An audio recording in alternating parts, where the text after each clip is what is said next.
Family and fellow soldiers, I'm the professor, and this is the moment of truth. Stop me if you've heard this one before. America needs black people to save it. You didn't have to Again. stop it. You didn't have to Oh, stop it. yeah, that old saw it's back. Jonathan putting on his cape heart is telling black people to put on our capes because his white paymasters say so. Well, I only have one question for him. What's in it for us? Capehart told us to vote for Biden last year, and Jim Crow Joe made plenty of promises to black folks. A so called police accountability commission at the presidential level, a lift every voice plan that was supposed to help people of color, which means maybe one or two black people. Biden also said he'd make sure black people were listened to when he took office, but no sooner than the election results came in on November 3rd than Jim Crow Joe vanished. He refused to tell us to our faces that he was going back on all the phony promises he'd made. Instead, he had one of his press secretaries type up a written statement to be given to the white media. She didn't even have the nerve to say it herself. Police Accountability Commission, he was abandoning that idea. He simply didn't have the time. He said Congress should handle that. Nancy Pelosi said she didn't have the time either. As for Lift Every Voice, neither Biden nor Kamala Harris have said a word about it since the election. And conveniently, nobody in the media, especially not the safe Negro bootlicks like April Ryan, Joy Reid, or Jonathan Capehart, have made an issue out of this. And as for listening to black people, Biden has gone about his business of reinforcing white supremacy as if we didn't even exist. Hell, even geriatric clowns like Negro Jim Clyburn can't get their phone calls returned. Though as old as Clyburn is, I'm willing to bet he's still sending telegrams. And yet, after all that, here we are a year later, and Jonathan Capehart, of all people, has the nerve to tell us that we need to turn out to help the Democrats stay in power in Virginia. Well, what happened the last time we listened to Capehart? Lies and broken promises. That's what. Of course, he doesn't say a word about any of that. Capehart started off his little op-ed by saying that black voters are what matters, but in the exact same sentence he specifies that the voters who truly matter are black women. So yet again, these are Democrat shills hoping to stroke black women's egos and drive some sort of gender wedge in the black community. Well, we've seen this little strategy before. In Alabama, black women put Doug Jones into the U.S. Senate in 2017. But rather than acknowledge who put him in office, Jones only gave grudging mention to black people in his election night victory speech. And after he went to Washington, black folks didn't hear from him again until he was running for re-election last year. And Democrats were surprised that he lost. Capehart knows his job is to prove that he can corral and control the black vote. That's what he's there for. And he thinks that he can play on some enmity between black women and black men. He's not a woman, but he thinks that as an LGBT man, he can do some variation on the sister girl routine. I'm sure Joy Reid has gassed his head up on that one. But it's a brand new day.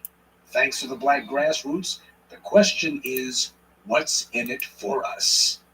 We're not thinking about the next election. We're asking, what did you do for us after the last one?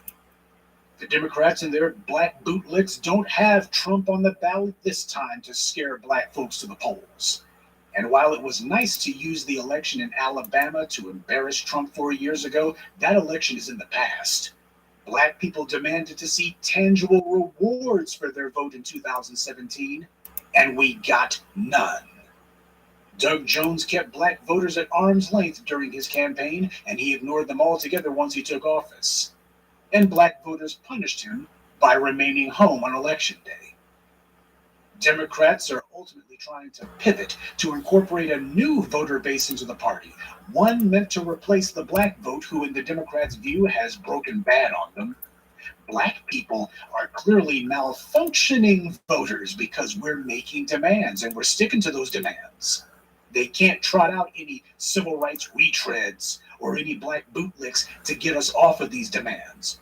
or to tell us the situation's too dangerous for you to be making all these demands right now. We need to focus on getting those Republicans out of office. The situation's too critical. It's too dangerous. You got to stop making demands. You're endangering everything by making these demands. You can't require anything for your vote. You just need to do as we say. More and more black people are folding their arms and saying no. Elections are a business transaction, full stop. If we want our vote, it must be made clear what we're going to get. But as in the case of Jim Crow Joe, if you decide to make promises to us and then break those promises afterwards, not only do you lose our support, the rest of your friends won't be able to get our vote either. But I find it particularly galling to have Jonathan Capehart, of all people, lecturing black folks. Well, let me be specific. He did say that his op-ed was addressed to black women in specific, that black women need to vote. Black women need to save America, because that's why black women exist, don't you know? They don't exist for themselves. They exist so that they can make sure these good white liberals get to have things their way. This is the guy, by the way, who wrote an op-ed in the same Washington Post saying that black folks didn't need reparations. All we really needed was an apology. Never mind that black women overwhelmingly want reparations. Capehart himself, however, doesn't. He got himself a zaddy, so as far as he's concerned, that's all he needs white America to do for him. He got himself a white man, and that's good enough. This is the guy who's saying black women need to turn out for Terry McAuliffe. But in his little diatribe, he makes sure not to mention Biden's broken promises, nor the fact that McAuliffe failed to produce anything tangible for black people the last time that he was governor. This is what I told you the Democrats were going to be up to weeks ago. It's going to be nothing but fear-mongering and scaremongering. Black voters were angry at the 4 years of blatant disrespect and race baiting from Donald Trump, but Trump's not on the ballot this time. And no matter how obnoxious these Trump wannabes are, the problem for the Democrats is black people can see these guys aren't Trump. The only way you're going to get black people to the polls this time is by offering tangibles, the very thing that they're doing all they can to speak around. Yes, sir, the Democratic policy of don't make any promises is clearly still in force. A lot of black voters made excuses to vote for Biden, flying in the face of common sense and the clear evidence. But it seems that at least a number of them are now starting to have buyer's remorse, or should I say Biden's remorse. They're now looking and feeling very foolish for having been played for fools. Not all of them, but it seems enough of them. Certainly more of them are. And all of this lip service and word salad that's coming from the white media and the black bootlicks is doing nothing to make them think that maybe, just maybe, they should play the fool one more time.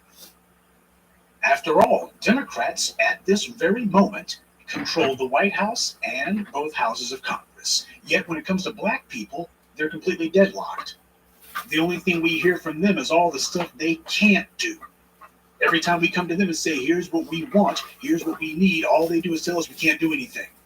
Yet they had no problem finding millions of dollars for Afghan refugees and money for illegal aliens. Right now, Biden and the Democrats are planning to give $450,000 to every illegal alien who claims that their family was separated during the Trump years. The government says that could add up to $1 million per family. Now, this is the same Democratic Party that tells you and me there's no money for reparations, that it would be unfeasible. And yet here they are. Instantaneously, they can find all kinds of millions and millions of dollars for people who aren't even U.S. citizens. This is part of recruiting these other groups to be on team white supremacy. First, you haze them, then you tell them they're on the team.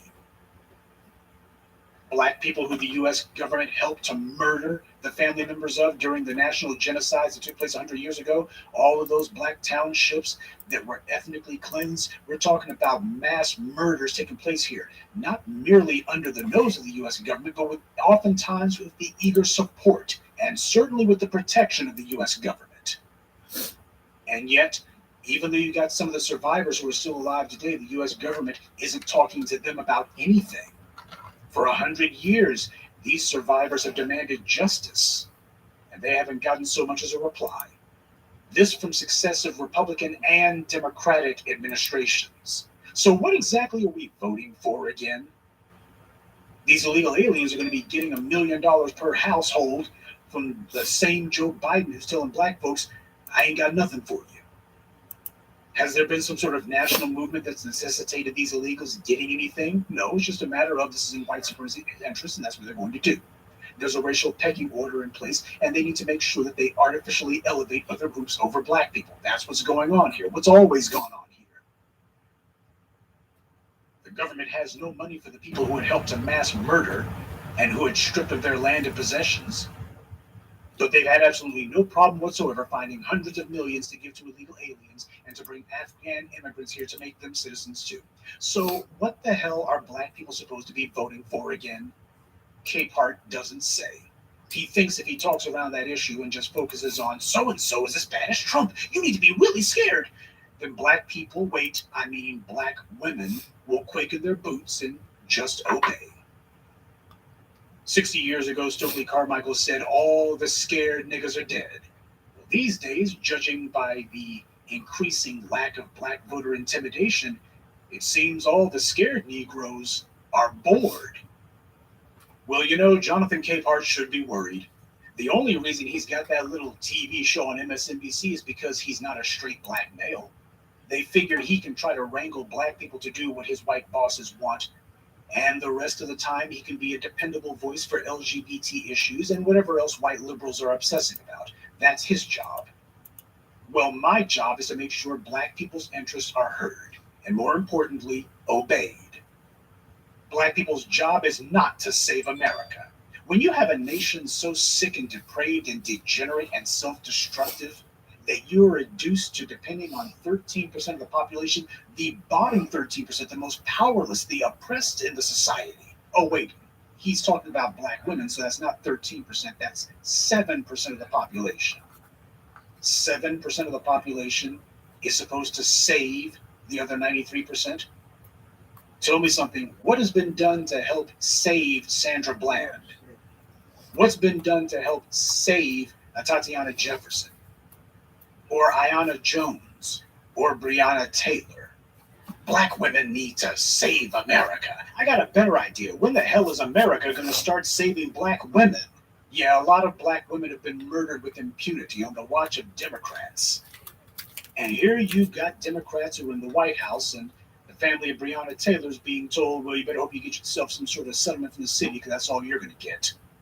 And yet you're depending on the same black women who these Democrats preside over in these cities. It's Democrats who run these cities, who run these counties, in many cases run the states, that are killing black women and making sure to protect the killers. And you don't see the Democrats saying we need a full court press to get anybody out of office who is not prosecuting the killers of black women. They're not saying that. Instead, they're not saying anything.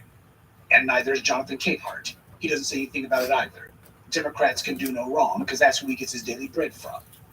Hell, with clowns like this, who needs a David Clark or a Clarence Thomas when you got scum like Jonathan Capehart?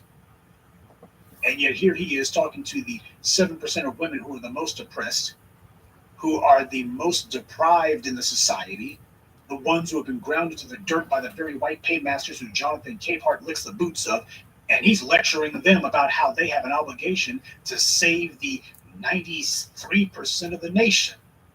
Make that make sense. When you have a country where the overwhelming majority are hell-bent on destroying it, then I think it's a bit much to ask a mere 7% to save it. And it goes from being unreasonable to being an abomination when that 7% haven't gotten anything for all the other times they saved the nation. After all, in 1992, wasn't it black women who handed Bill Clinton the presidency and saved the country from another 4 years of Reaganomics under George H.W. Bush? Then in 2008, after the financial crash, wasn't it black women who helped to put Barack Obama in the White House and save the country then? And then in 2020, same thing. So it seems as if black women have saved the country time and time again, and what have they gotten for all of their heroism? They keep putting on the cape and flying to the rescue, and What have they gotten? What they've been told is these illegal aliens can get paid and you can get killed in the streets. You know, it seems the only thing black female voters have been saving is Democratic politicians from having to go home and Jonathan Capehart from having to go get a real job. Black media only exists because of you. If you value the kind of uncompromising commentary and insight we offer, you can hit us up on Cash App. The link is in the description. Good day, and be one.